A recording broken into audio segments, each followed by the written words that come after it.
Big Supreme Court ruling today, Hannah Claire. Were you following this one? Which Uh, one? the reverse discrimination, which is actually just discrimination, has now been the Supreme Court has ruled unanimously that reverse discrimination is discrimination. In other words, discriminating against someone because they're white and hetero is illegal under the Civil Rights Act. I mean, let's go, All white right. boys, hit the like. I mean, let's go, whites. Yeah, I mean, this is Supreme this Court is, rules common sense is actually law of land. Here we Great. go. Good to know. yeah. So they ruled here. Petitioner was Marlon Ames, who says a hetero woman has worked for the Ohio Department of Youth Services in various roles since 2004. In 2019, the agency interviewed Ames for a new management position, but ultimately hired another candidate, a lesbianim. The agency subsequently demoted Ames from her role as program administrator and later hired another gay man under Title VII, alleging that she was denied the management promotion and demoted because of her orientation, being straight, that is, by the way. The district court granted summary judgment to the agency, and the Sixth Circuit affirmed it. The courts below analyzed Ames's claims under McDonnell Douglas Corp. Versus Green 411 US 792, which sets forth traditional framework for evaluating disparate treatment, claims that the rest of the circumstantial evidence at the first step of the framework, the plaintiff must make a prima facie showing that the defendant acted with discriminatory motive. It ended up getting held. The Sixth Circuit's background circumstances rule, which requires members of a majority group to satisfy a heightened evidentiary standard to prevail on a Title VII claim, cannot be squared with the text of Title VII or the court's precedents.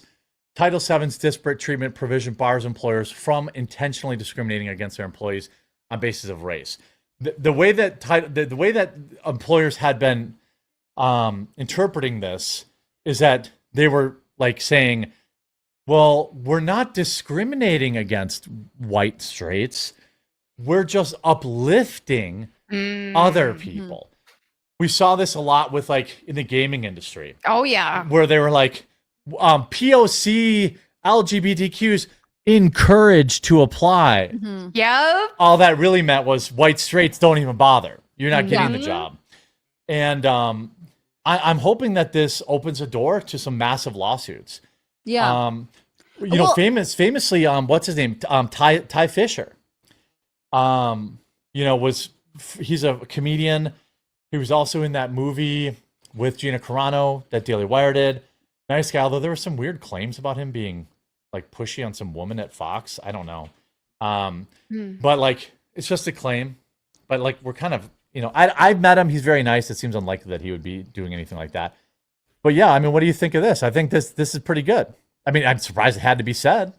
It's funny that it has to be said, although it seems like this has sort of been trending the direction. I applaud people like Ames and other people who have pointed out the hypocrisy of these kinds of laws. I remember, I think it was last year, and I believe it was the Wisconsin Bar Association offered a scholarship that was specific for, like, they even said that's like it's only for people of color or minority, gender status or whatever.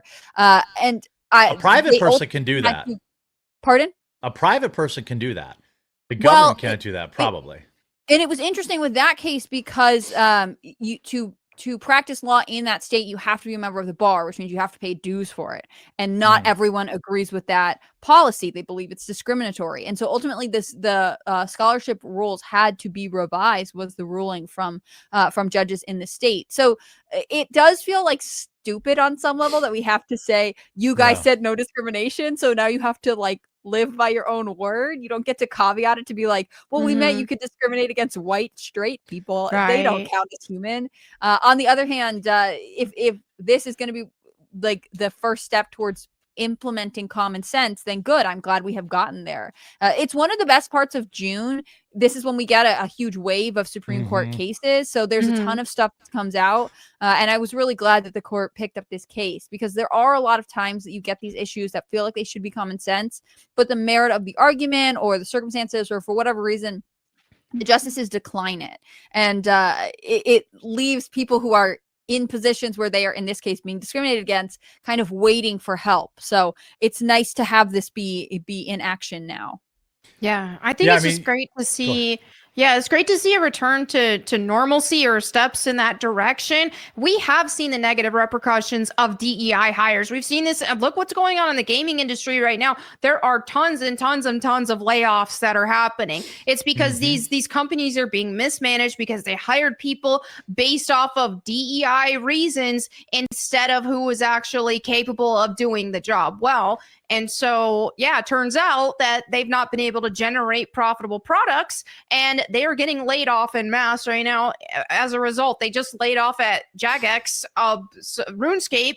They had all their pride celebrations and oh, let's change the game to add pronouns and this and that. Well, now they just laid off some gay people who are wearing tails, wearing fox tails because they're furry gays. It's like they had to do some layoffs. So yeah, this is crazy. So, Kenjati seemed not. People are saying Kenjati was not happy, but she did vote for it. I thought. Yeah, it was 9-0. She put out a Ketanji or whatever.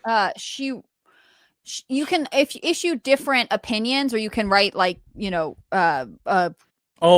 add some flavor responses to it. Yeah. Right. Yeah. And so she put one out where she was saying that this is from AP, that the court, that federal civil rights laws draw no distinction between members of the majority and minority groups. So she has some criticism, from what I understand, in her response to this, but ultimately is like, yep, this is correct. Sometimes I think the liberal justices do this so that they are not grouped in with the conservatives while they're trying to make names for themselves. She's still pretty new on the court relative to everyone else.